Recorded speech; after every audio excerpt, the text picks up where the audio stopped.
And hello again from Fox News, this time reporting from Austin, Texas, in the Texas State History Museum. We've come to the state capitol in Austin to talk with the former frontrunner in the race for the Republican presidential nomination, who is now trying to relaunch his campaign.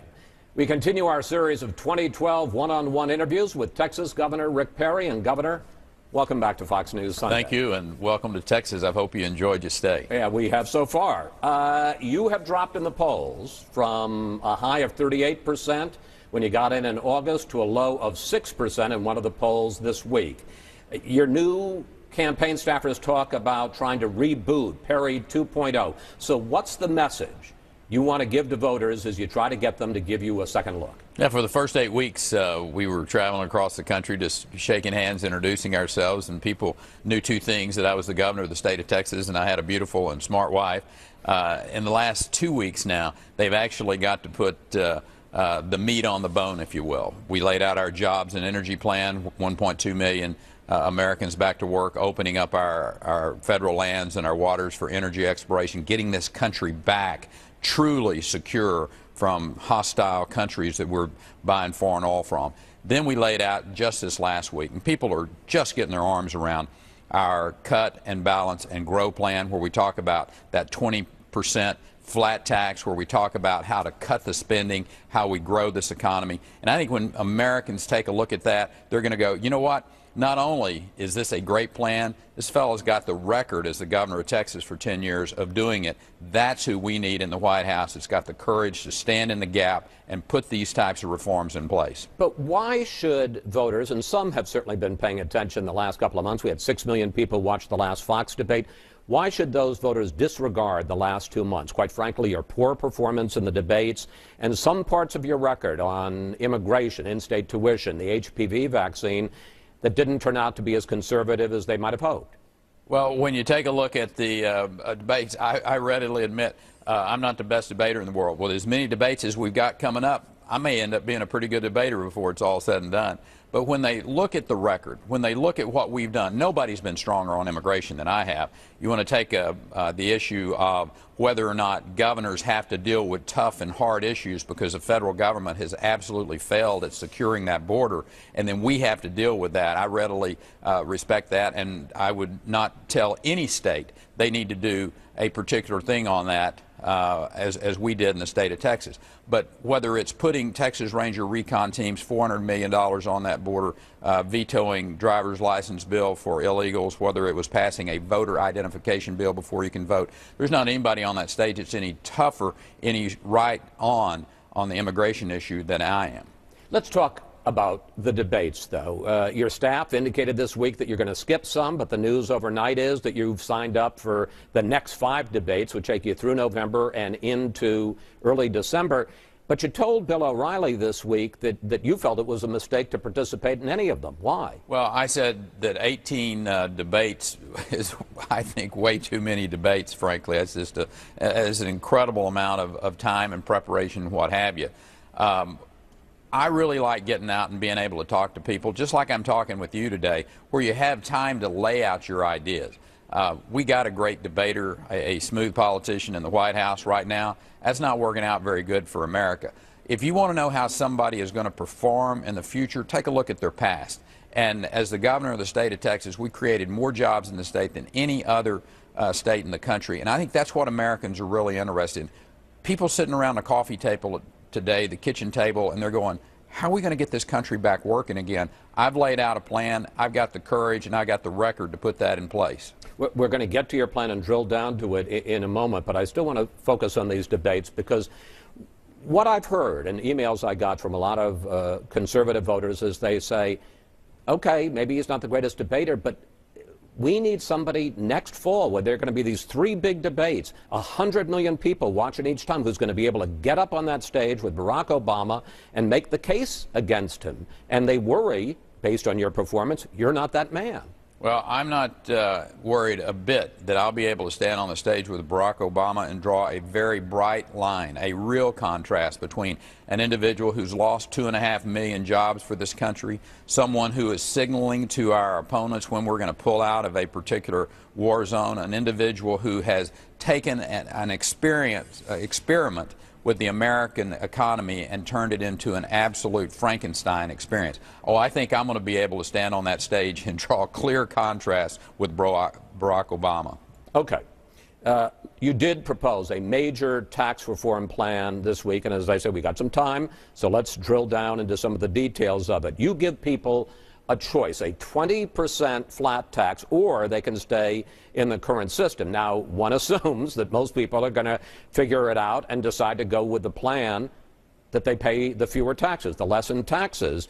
Your campaign says, and they sent this out to a private accounting firm, this would mean $4.7 trillion less in revenue over the first 6 years, from 2014 to 2020.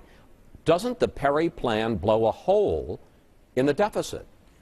Well, you got to look at the spending cuts as well, and you got to look at the dynamics of the growth that goes on here. I mean, you can't just say, take one little piece of this and say, here's the plan. It's not. This is a plan that gives people an option, and I think a good option, to be able to do their taxes on a postcard, literally taking that 20% tax, flat tax, deducting mortgage, deducting charitable, deducting local taxes, $12,500 for each dependent, subtracting it and sending it in. I mean, literally on a postcard. It's that simple to put it on that postcard right there. I mean, that's it. And then people have the confidence. People have the confidence, the job creators. This plan is about getting people back to work, putting the confidence back in the American entrepreneur, to know that the regulations are not going to be there, that these tax burdens. You know who's going to hate this more than anybody, Chris? It's the Washington lobbyists that have been carving out all of these corporate tax loopholes. They've been manipulating our tax code. Make it simple. Put those guys out of business. I'll guarantee you that's the type of approach that Americans are looking for. A simple tax code, corporate tax rate of 20% as well. Bring those corporate tax proceeds back from offshore at a 5.25%, and we will balance that budget in 2020. Nobody says it's going to be easy, but we need a president who has a commitment to that, who's got a track record of doing that, and I have. All right. A couple of quick questions to that. You talk about simplicity, but the fact is a lot of people would have to calculate their taxes the old way. They'd have to calculate their taxes with the alternative minimum tax. They'd have to calculate their taxes with the new 20%. Far from being simple, you might have to calculate your taxes. This would be a boon for my accountant, 3 ways to figure out which is the cheapest. I don't think that's the case at all. I think most Americans know right off the top of their head they're going to take that 20% flat tax, they're going to take their deductions, and they're going to send that in. They're not going to have to go ask an accountant or a lawyer. There may be some folks out there that want to go ask those accountants, go ask those lawyers. That's their business. That's the great thing about the choice here. But this will substantively change the IRS as we know it today. Okay, let's talk about this question of growth, because, as I say, your campaign says static scoring, which is just going with the numbers and the assumptions as they are, almost $5 trillion less in revenue over the first 6 years. Now, your campaign says, yeah, but you've got to get economic growth, and that's going to end up being $1 trillion more. Here's the problem with that. Everybody agrees that if you lower taxes, you do increase economic growth. But even conservative think tanks like the Heritage Foundation say almost never do tax cuts pay for themselves. That you still end up, you may get some increased economic growth, but you still end up with lower revenue. And you know what? There's nothing wrong with lower revenue. I think Americans are ready for Washington, D.C. to quit spending money. But we have a deficit that they don't problem, have. sir. We will pay off that deficit. Our plan balances this budget in 2020, and we will pay off that debt. No one else on that stage is laying off on a plan. Mitt Romney basically just nibbles around the edges. He leaves the rates where they are. Mr. Kane's plan, it creates 2 new sources of revenue. I don't want more revenue in Washington, D.C.'s hands. I want more revenue in the private sector job creators' hands and in American citizens out there. I guarantee you they'll make better decisions about how to spend that money than Washington, D.C. Okay, will. we're going to get to the spending cuts because that's an important part of it in a moment, but I want to ask you one last thing about the tax plan, and that's tax fairness. Almost everyone who looks at your plan says the people who do the best in this plan in terms of a tax cut are the wealthy. According to one analysis up here on the screen, a family of four earning $425,000 would see their tax bill drop from $91,000 to $46,400. Almost a 50% cut. This is what you said the other day. For those at the top, it is hundreds of thousands, maybe even millions of dollars for them. But I don't care about that. What I care about is them having the dollars to invest in their companies. Question, when the rich, and by all the studies of income inequality, when the rich are getting a lot richer and the middle class are struggling, why don't you care about tax fairness? Everybody gets a tax cut here. Everybody gets a tax cut But the here. rich get a much bigger tax cut. And historically, those who have money put more into their businesses. They hire more people. That's what we need to be focused on. How do you give incentives to the job creators in this country so that those 14 million people that don't have jobs out there have a shot at having the dignity to take care of their family? That's what I really care about. The idea of class warfare, and that's what we're talking about here. You got the president, you have some people out there that want to talk about class warfare, that the rich are going to have more money or what have you. I'm interested in individuals who are going to be able to invest in this country, have the confidence that an environment's been created, that they're going to be able to keep more of what they work for. When they do that, they'll invest in companies and create jobs. That's what this debate ought to stay on, not creating class warfare. But I just want to make it clear. You're saying that, yes, the wealthy, the job creators, as you call them, they are going to end up getting bigger tax cuts under the Perry plan than the middle class. And you're okay with that? I want to see people investing. The idea, again, I'm not for class warfare. If somebody wants to go push the class warfare issue and try to divide this country, I'm for bringing people together to create jobs and give Americans a better chance to take care of their families. Okay, let's turn to spending. You say that you are going to cap spending at 18% of the economy, GDP, gross domestic product, which is a level we have not seen since 1966. How on earth are you going to do that, Governor? By cutting the spending. Listen, Americans are sick and tired of Washington's business as usual. They're sick and tired of seeing hundreds of thousands of federal employees be put on the tax rolls that they're having to pay the jobs of stimulus dollars. $4 trillion worth of debt under this president's watch, and practically no jobs being created. They're looking for someone who has the courage to stand up and say, here's how we're going to fix Social Security. If you're on it, if you're approaching, it's going to be there for you. But give our young people the truth and give them some options of being able to have a private account or whatever it is, or maybe it's ratcheting up the age of which people become eligible for it. Americans are looking for some ideas about how to get out of this mess that Washington has put us in, and spending cuts is one of them. Do away with earmarks. I mean, clearly stand up and say, pull out the veto pen, and if you have earmarks coming my way, they'll never make it into law. Okay, but according to the Congressional Budget Office, to go down to 18% GDP, you would have to make cuts, depending on the year, between $700 billion and $1 trillion a year. That's roughly a quarter of the federal budget. You talk, and you said here, you got to have the courage to do it. You're going to make hard choices. Like what? I mean, tell me programs that people now count on, not waste and fraud, but programs that people count on that you're saying, President Perry, I'm sorry, you're going to have to do without. Yeah, let me share one place you can go to get a really good broad menu of that. Tom Coburn has a piece of work called Back in Black, and I believe it's $9 trillion worth of reductions. I hope folks will go take a look at that. But let me give you one example. You can take the Department of Education and you can put the elementary and secondary programs together and cut those in half and send half of that back to the states, save $25 trillion right there. 25 trillion or 25? Excuse me, 25 billion.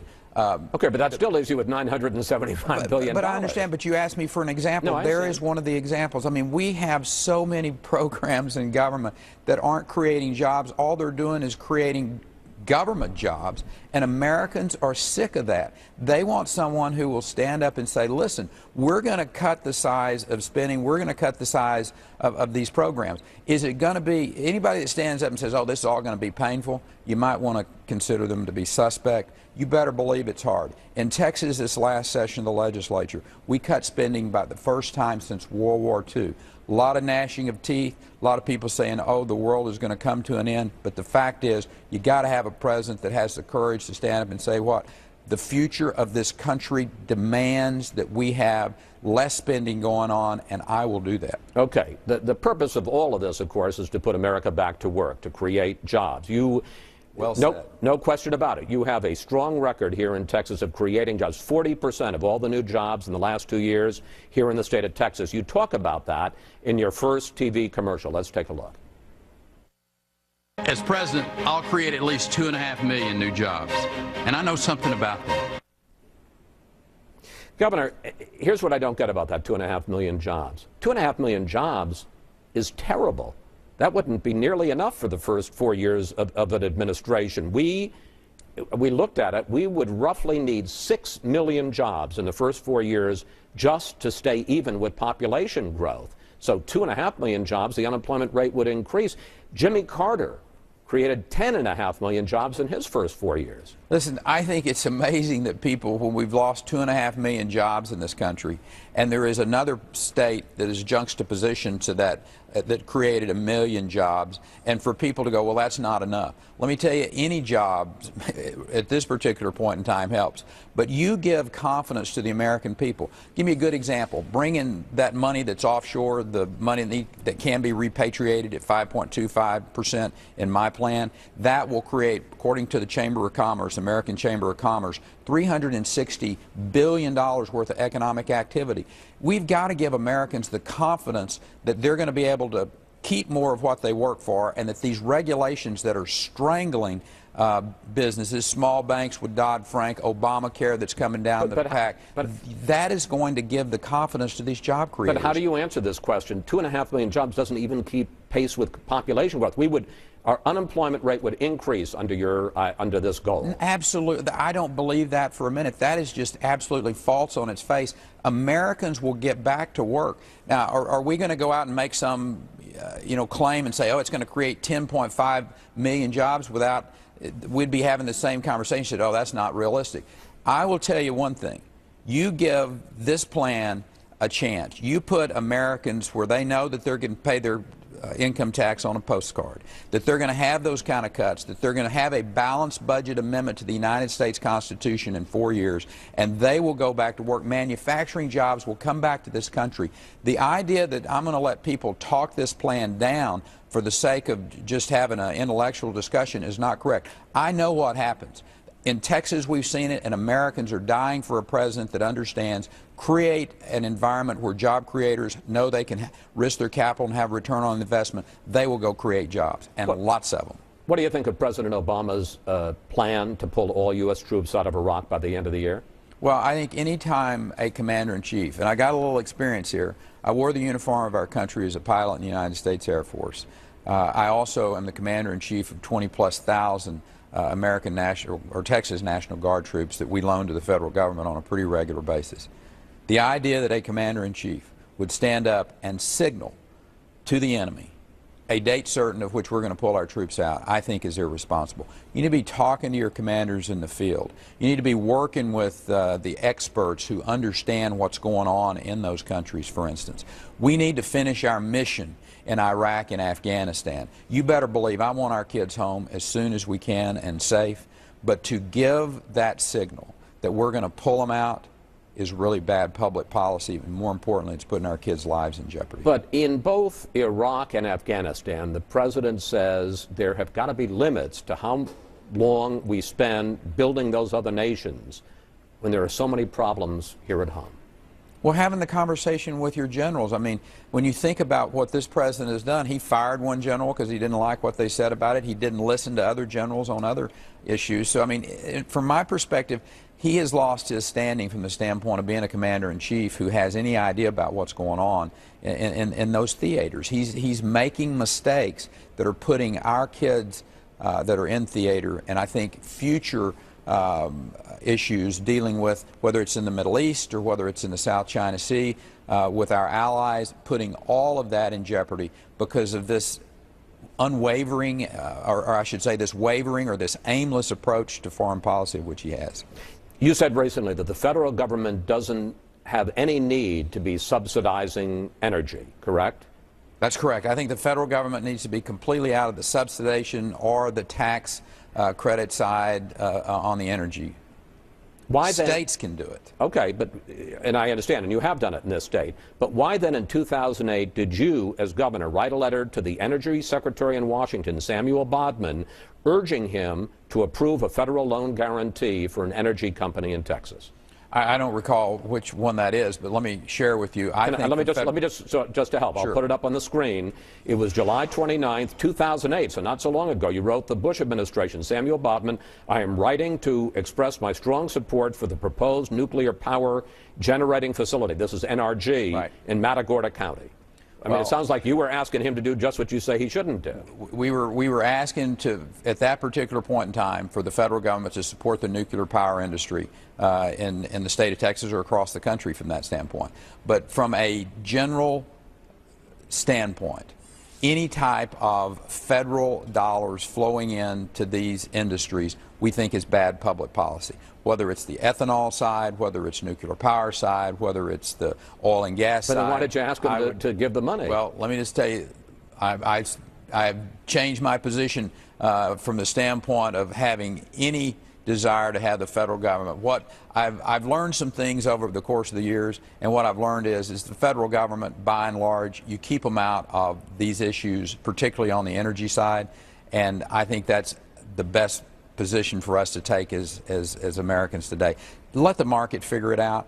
Are you going to have federal government making some impact on the nuclear energy side from the standpoint of research and development or having places to be able to deal with these spent fuels and reprocess them? Yes. But giving straight up money to energy, do away with it.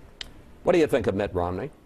I don't really know Mitt Romney well enough to be making a statement. You know, we served together as governors back earlier. Oh, come on. I mean, I don't. I really don't. No, I'm not talking about whether you'd like to have dinner with him, but you obviously have a view of his public record and his... Oh, well, obviously, he's a competitor, and I happen to believe laying out the differences in our records is very important. I mean, I have been a consistent conservative.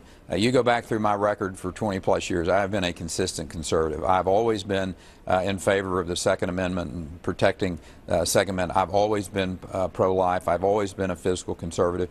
And Mitt's been on both sides of those issues. He's, been for a ban on guns in Massachusetts. He's been for pro-abortion. He's been for, supporting gay rights. And now he's on the other side of those issues. So from the standpoint of having different positions, we certainly do. We are very, very different from the standpoint of consistency on those issues that I've just mentioned. You have just brought in several new staffers who, quite frankly, have a history of aggressive, negative campaigning. For instance, they were involved in the Rick Scott campaign in Florida, which was a tough campaign. How hard are you prepared to go after Mitt Romney in this GOP primary fight? Well, I don't get confused with just telling the truth.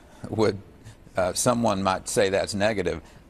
If we're telling the truth about someone, the truth is the truth, whether it hurts your feelings or not. You got a little bit of a problem here, and I want to put up a new poll. This is the new Iowa Des Moines Register poll just out this morning. It shows Herman Cain and Romney way ahead of the field in the low 20s, and you back in 5th place at 7%. Isn't Herman Cain standing in your way in terms of a one-on-one battle with Mitt Romney? Well, I think as people of Iowa or New Hampshire or South Carolina or Florida or any of those early states, look at the plans. And I think that's what they're just now doing. Obviously, this race isn't settled at all.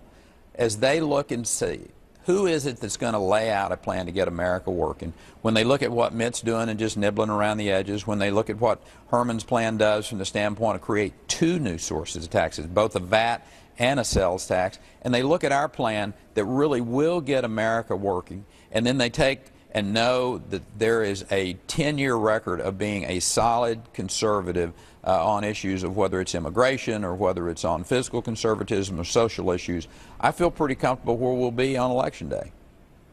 Campaigns can make candidates stronger. I want you to be honest here, because you've had a rough 2 months. What have you learned in these last 2 months? Well, the thing that I've learned is that you pace yourself. It's not a sprint. It's a marathon. And we got in late, and we worked awfully hard for those first 8+ weeks to go raise the money, and we had a $17+ million 47-day fundraising push. So, and it's always good to kind of come off the battle line for a few days and catch your breath. So that's what I learned, is that don't sprint it. Just take a nice, easy run at it and continue to stay focused and take your message to the people. And I think at the end of the day, people in Iowa, New Hampshire, all those early states, they're going to take a look at this and go, you know what? This is a guy that's got a record. He's got a plan that will actually get America back working, and he is consistent and has been all of his life. And just finally and briefly, because you're in a hole, as we saw. They're up in the 20s, you're down to 7%. How confident are you that you can get out of that hole and turn this thing around? Well, I'm confident that we're going to be out there competing. I mean, obviously, we've got a war chest that allows us to get that message out there. We got a great team put together across the country. We've got not just people in on the ground, but we've got great volunteers. So I feel very confident that as people take a look, they focus in on what's important about getting America working again. They're going to look at the plans, they're going to look at the candidates, they're going to look at their records, and they're going to go, you know what? Rick Perry is who needs to be leading this country to get us out of this mess that Washington, D.C. has got us in. Governor Perry, we're going to leave it there. I want to thank you so much for coming in and answering all of our questions today. You're welcome. You'll be happy to know that the people of Austin have treated us great, and we'll see you on the campaign trail, sir. We'll see you, sir. Thank you.